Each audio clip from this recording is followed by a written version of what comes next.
Careful, guys. Kapit ka sa rope, ate. Matarik man ang aakyatin, ala, sige, go pa rin. Yan ang nagpatong rock formation sa Tanay Rizal. Hindi lang basta tibay ng tuhod ang kailangan para maakyat ang sikat na pasyalang may taas na 560 meters above sea level. Kailangan din syempre ng extra ingat dahil sa matutulis at makikitid na bato.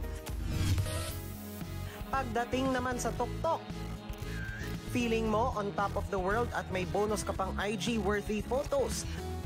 Matapos ang nakakapagod na hike, diretso sa Tungtong Falls na ilang minutong lakad lang mula sa paanan ng bundok. Isa sa mga pinakatanyag na atraksyon sa Del Carmen sa Siargao, ang Sugba Lagoon sa Barangay Kaub.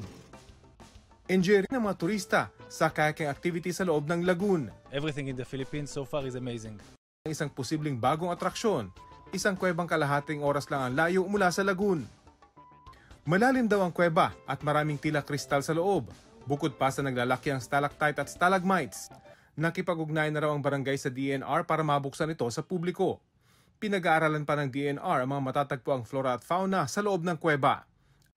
Mga kapuso, patuloy na tumutok sa mga balita. Mag-subscribe sa GMA Integrated News sa YouTube. Sa mga kapuso abroad, samahan nyo kami sa GMA Pinoy TV at sa www.gmanews.tv.